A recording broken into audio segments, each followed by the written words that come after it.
responsabilité pour la fermeture des marchés noirs où on effectue la vente de faux médicaments. Dr Falla Mané, président de l'Union des jeunes pharmaciens du Sénégal, que nous écoutons avec Alioune Badara Sonko. Tout est forte, il faut que l'État prenne ses responsabilités. On connaît les origines de ces médicaments, on sait éventuellement quels sont les marchés éventuellement qui distribuent ces médicaments-là. Il faut fermer ces marchés parce que nous les connaissons tous, les autres les connaissent. Il faut juste avoir donc du courage pour éventuellement endiguer ce problème parce qu'il y a un problème de santé publique, il n'y a rien d'autre à faire. On demande à l'État de prendre ses responsabilités, de sanctionner et de fermer tous ces marchés parallèles du médicament. Il faut qu'il y ait une autorité forte. Et nous parlons à présent, comme je vous l'annonçais dans les titres, de la manifestation donc vendredi dernier du M2D qui semble avoir porté ses fruits. 4 jeunes arrêtés à Ziguinchor lors des dernières émeutes ont été libérés. Abdourahmane Diallo nous en dit plus. Donc nous allons y revenir certainement à Wolof à 8h. Retenez également qu'avant-hier, dans la journée, donc Diop, le seul des manifestants retenus en détention, qui était en détention, a été libéré. Il est placé cependant sous contrôle judiciaire. Les 3 jeunes arrêtés lors des manifestations à Diourbel sont donc tous libres. Et nous parlons donc du drame survenu à la plage de Malika dimanche dernier. 7 personnes mortes noyées et d'autres portées disparues. Ces cas de noyade interpellent aussi les parents. Ces derniers, occupés par leurs propres activités, ne sont pas très présents dans la vie de leurs enfants. À cela s'ajoute la promiscuité, j'y arrive, dans certains quartiers qui poussent les enfants dans la rue à l'aventure. Ce sont là des réactions de personnes qui se prononcent sur ce drame dans ce reportage signé Safietou Baïlajdienne. Yoff, Cambérène, Malibu, Malika, bref, des plages interdites mais très fréquentées malgré les nombreux cas de noyade, une situation que les riverains vivent avec beaucoup de désarroi. C'est vraiment déplorable et nous sommes vraiment tous inquiets. La vigilance des parents est interpellée. L'État a un rôle à jouer. Aussi, le parent aussi a un rôle à jouer. Il faut que le parent aussi prenne soin des enfants, de ne pas laisser les enfants juste comme ça pour aller à la plage seul. Cette femme propose même le déploiement des forces de l'ordre et de sécurité sur les plages interdites.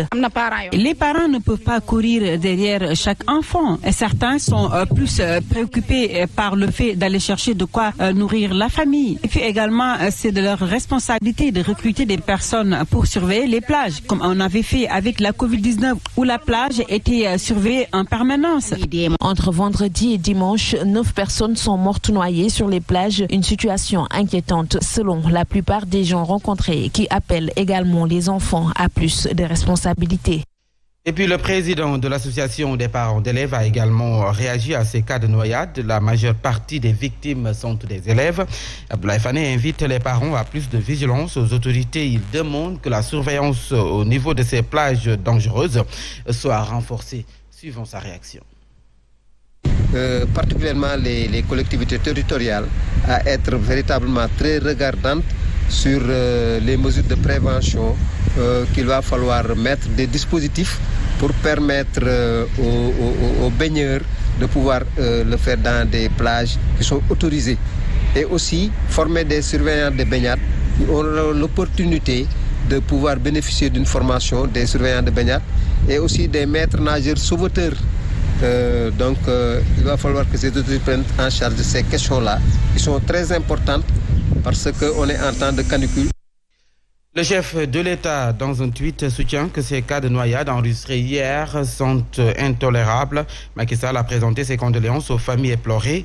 Il demande au gouvernement et aux collectivités territoriales de prendre les mesures idoines pour une meilleure sécurisation de ces plages dites interdites. Aux parents, il leur demande de redoubler de vigilance en cette période estivale. Le président du mouvement Gumsebop condamne la violence exercée avant-hier sur les habitants du quartier Khariala de Saint-Louis. Ces derniers, en brassard rouge, ont voulu manifester au passage du cortège présidentiel, mais ils ont été brutalisés par de gros bras, ce que déplore Bougane Gueye Dany, le leader du mouvement Gumsebop que nous écoutons. Ces honnêtes Saint-Louisiens sont sortis lors du passage du président de la République pour l'interpeller.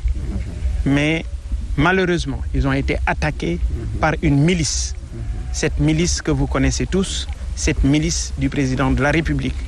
Et malheureusement, ils ont été tabassés, leurs portables volés, etc. C'est pourquoi je suis venu vers eux aujourd'hui pour leur témoigner de mon soutien et leur faire comprendre que nous ferons de notre mieux pour que ce quartier ne soit pas rasé au profit d'un stade fantôme, d'un stade qui en réalité n'est pas une priorité pour les Saint-Louisiens.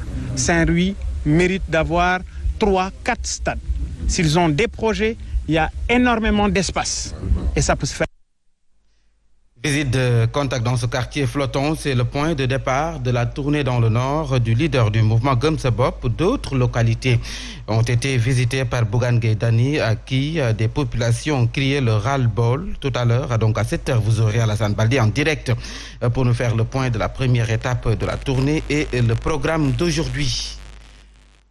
Parlons politique avec la déclaration de candidature du directeur du CROUS de Thiès pour la commune de Meouane. Déclaration de candidature faite lors d'un atelier de formation des femmes et des jeunes sur les méthodes de fabrication du savon local eau de Javel, entre autres. Cher Sall, que nous écoutons avec Mbaïtal Khouma. Que le président de la République a voulu mettre à la disposition de la jeunesse sénégalaise, à la disposition des femmes de ce pays-là pour promouvoir leur autonomie. C'est dans ce cadre-là que nous avons contacté des partenaires qui ont accepté de former nos femmes en savonnerie, production d'eau de Javel. Je suis le candidat de Benno, je l'ai dit, que Benno a choisi Cheikh Sall comme son candidat à l'élection municipale de janvier 2022. L'actualité, c'est également le collectif des habitants de Cyprès et quartiers environnants qui sonne l'alerte. C'est dans le département de Rufisque, avec l'hivernage qui s'installe.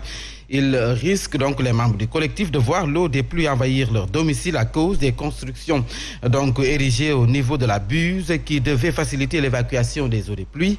Les membres du collectif pointent du doigt les autorités locales. Maktar Gueye, membre du collectif des habitants de Cyprès et quartiers environnants, que nous écoutons. Aujourd'hui, voilà, nous acheminons vers la saison des pluies et la situation est inquiétante. Et elle est d'autant plus inquiétante que les autorités qui avaient promis l'année dernière de trouver des solutions ont autorisé l'érection d'un édifice au niveau de la buse. La buse, pour ceux qui ne le connaissent pas, c'est l'ouverture qui est prévue pour faciliter le passage de l'eau de pluie vers le canal. Oui. Donc, autoriser l'érection d'un édifice dans cet endroit, c'est... Autre question préoccupante, la gestion du foncier. Les paysans de Denguelaire mettent la pression sur l'État. Avec l'hivernage qui s'installe progressivement dans le pays, ils ont fait face à la presse pour dénoncer l'arrêté du préfet qui interdit donc toute exploitation dans le périmètre foncier qui les oppose à l'homme d'affaires Babacar Ngom. C'est ce que nous dit Chalune Badar Sonko dans cette correspondance. Préoccupés par l'indisponibilité de leur champ suite à l'arrêté du préfet de Mbour, les paysans de Ndengler dénoncent cette posture de l'autorité.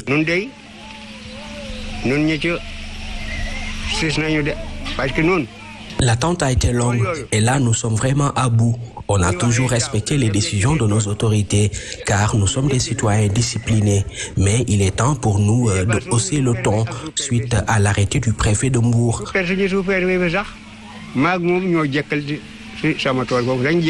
Avec l'hivernage qui s'installe progressivement,